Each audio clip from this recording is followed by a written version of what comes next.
Hello বন্ধুরা, কেমন আছেন? আজ তো মকর সংক্রান্তি, বাঁকুড়া জেলার সবথেকে বড় উৎসব।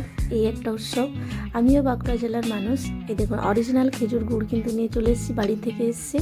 আর পিঠে নিয়ে এসেছি। এই দেখুন, পিঠে বানিয়ে নিয়েছি, 3 রকম পিঠে ডিজাইন বানিয়েছি, আর পাটিসাপটা পিঠেও বানিয়ে নিয়েছি। একদম বানানো তো খুবই সহজ। আপনারা অনেকেই পিঠে বানাতে পারেন, আবার অনেকে জানেন না, তবে ভিডিও দেখলে অবশ্যই বানাতে পারবেন। অরিজিনাল চালের গুঁড়ো নিয়েছি, কিন্তু এর মধ্যে অন্য কিছু নেই। চালের গুঁড়ো, অল্প একটু লবণ দিয়ে দিয়েছি দেখুন। তারপরে গরম ফুটন্ত জল, একদম অল্প অল্প জল দিয়ে একটা হাতার সাহায্যে মেখে নেব। একেবারে জল দেবেন না একসাথে, অল্প অল্প জল দিয়ে মাখবেন। এই পুরপিঠা বানানো কিন্তু একদম সহজ। অনেকে পুরপিঠা ছাড়া অনেকে অনেক রকম পিঠেই বলেন, এই পিঠাটার নাম বলেন, তবে আমরা কিন্তু বাঁকুড়া জেলার মানুষ কিন্তু পুরপিঠাই বলি। আর এই দেখুন, নরম একটা সফট কত সুন্দর ডো বানিয়ে নিয়েছি। ডিজাইনও দেখুন অনেক রকম বানিয়েছি, 3 রকম ডিজাইন। একটা হচ্ছে সিঙ্গাড়ার মতন ডিজাইন বানিয়ে নিয়েছি।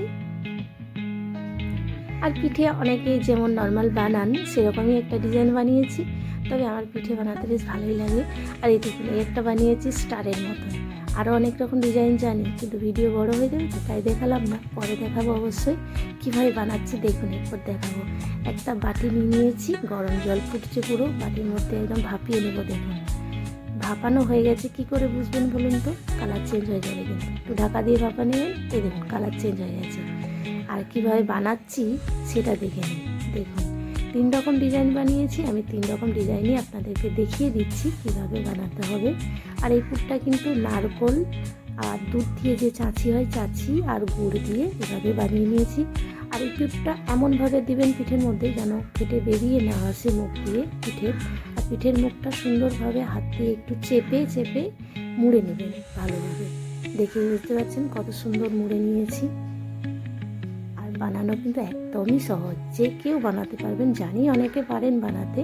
আরও একটা ডিজাইন বানিয়ে নিচ্ছি দেখুন। একটা বানিয়ে নিলাম স্টারের মতন, সিঙ্গাড়ার মতন, এটা সিঙ্গাড়ার মতন বানিয়ে নিয়েছি। আর একটা স্টারের মতন বানিয়ে নেব। অনেক রকম ডিজাইনই বানাতে পারি, তবে একটু সময় লাগবে তো বানাতে, তাই আর ওই ভিডিও দেখানো হলো না। একদম সহজ প্রসেসেই দেখুন বানিয়ে ফেলেছি। দেখেই বুঝতে পারছেন কত সুন্দর পিঠে বানানো যায়। আর এই দেখুন, এই যে পুরটা, এটা বললাম দুধ, নারকেল আর গুড় দিয়ে বানিয়েছি। আর এর মধ্যে পাটিসাপটাও কিন্তু বানিয়েছি। পাটিসাপটা বানানো তো একদমই সহজ। পাটিসাপটার ভিডিও যদি কেউ দেখে বানাতে চান, আমার ফেসবুক, ইউটিউবে দেওয়া আছে, আপনারা গিয়ে দেখে নিতে পারেন। আর বানানো খুবই সহজ, পাটিসাপটা বানানো আর পুরপিঠা বানানো সব থেকে সহজ আমার মনে হয়। আর এই যে একটু তেল ব্রাশ বা ঘি ব্রাশ করে নিলাম। আপনারা তেলের বদলে ঘি দিয়েও ব্রাশ করতে পারেন, শুধু একটু হালকা দিয়ে দিলাম, তাহলে পিঠেটা খেতে খুব ভালো লাগে। আর এই দেখুন একদম সহজেই বানিয়ে দিয়েছি। আমার 1 প্লেট বানানো হয়ে গেছে, বাকি আর 2-3টা বানাবো, সেগুলোই বানিয়ে নিলাম। আর প্লেটের মধ্যে সাজিয়ে নিয়েছি দেখুন পিঠে।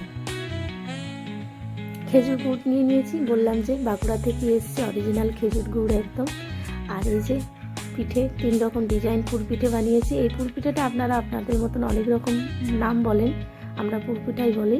আর পাটিসাপটাও বানিয়েছি। আর এই মকর সংক্রান্তিতে আপনারা সবাই ভালো থাকবেন, সুস্থ থাকবেন, ভালোভাবে এনজয় করবেন। আর ভিডিওটা পারলে লাইক, কমেন্ট, শেয়ার করবেন।